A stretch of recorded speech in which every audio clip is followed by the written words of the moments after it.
Several women over the past few days have come forward accusing Donald Trump of everything from harassment to sexual assault. But at least two of the accusers are being challenged. Anthony Gilberthorpe is challenging the story being told by Jessica Leeds.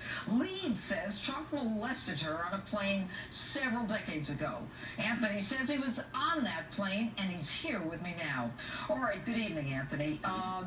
You are a Brit. You're from the UK, and I understand you just arrived this afternoon. Is that correct? I've flown over for this purpose. Okay. Now, how did you hear about this claim by Jackie Leeds from decades ago? It first came to my attention on Thursday morning, and within the hour, I had contacted Trump's lawyers to tell them exactly what I did know about this woman. Okay, how did you know that this woman who was accusing Donald Trump was the same woman on a plane that you were on? I instantly recognized her. How did you know? Recognized her as the woman I shared a flight with for 3 hours and conducted numerous conversations. But what was it about her? Did she look the same? Or what brought your attention to her? It was a photograph of the time, and I recognized her, and it is without doubt that woman. Okay. Do you have any connection to the Trump campaign or organization? None whatsoever. I would be here tonight to defend whether it be Trump or Obama or Clinton. Tell me about you. What is the worst thing that you have done? Because we're going to find out about it one way or the other. The internet's full of it. They're in overdrive. And frankly, let this be testimony to the weaponry that I have. I will prove that I was on that flight with that woman and that I was witness not to any sexual misdemeanor on the part of Trump. That man did not sexually assault that woman. Why should I believe you? Why should anyone believe you? Are you credible? I'll tell you why, Judge, and here's the reason. I know the timeline, and let me just briefly tell you of that timeline. The story came out. Within hours, I had contacted the Trump Organization, and I had given them factual evidence of the the configuration of those seats, where Trump was, where she was, where I was. That was just after she made no mention whatsoever of a witness. It was she, not I, that several hours later... She talks about a man, and that man was you. She did not in the first statement. Or the second statement, she talks about a man. This is so important, really, Judge. It was between that first and second statement that I gave my evidence to Trump.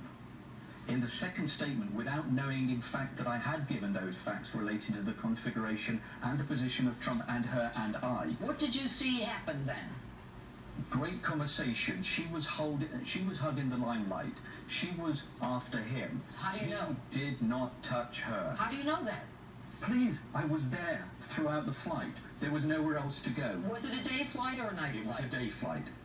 Was he drinking? No. Was she drinking? None of us were drinking. How do you know that? Don't let that be the excuse that the... How do you know that? No, because I was there. I was there, and you know the interest in What was she wearing? A white trouser suit. And you know the interesting thing? It was the stewardess that was in attendance at all time because it was a first-class cabin, and yet that was the flight attendant that mysteriously disappeared for 15 minutes whilst this sexual encounter that she said happened. It's not real. Did she talk to you about Donald Trump? Yes, she exclaimed with excitement when he went to the toilet, how she thought how exciting it was that she had met him, and she literally went like that. She said, "I can't believe my luck that I've met one of the richest men of the world." All right. Anthony, there's going to be a lot of testing of what you said, but thank you for being on Justice Tonight. And another woman who's accused Trump of sexual misconduct is a former apprentice, Summer Zervos, who says Trump kissed and groped her in a hotel room. With me now is Summer's cousin, John Barry. All right, John, you say that your cousin is a liar, and why do you say that? Well, Judge Pearl, I worked at Sonny's restaurant in Huntington Beach with her for about 6 months, and actually, I've never voted, and she absolutely turned me into a Trump lover. I really didn't care for Trump in the past, but I started watching videos. So after she is on The Apprentice, she talked you into being a Trump supporter? Basically, at the restaurant, she started telling me about all the good things he does. When the cameras aren't there, he'll go to children's hospitals. Okay. To visit burn victims, and so anyways, I just when I saw her on TV crying I felt like she did a 360 All right, degree turn. I've got there. 20 seconds. There is a letter here, an email to Trump's people. She has a restaurant inviting Donald Trump on April 14th to come to her restaurant when he came to California. She has a restaurant, and it's suggested that he didn't come, and therefore she's angry with him. Does that make sense to you? Absolutely, that is 100% correct. She was not happy, and I just I felt like, you know, she's been known to sue people.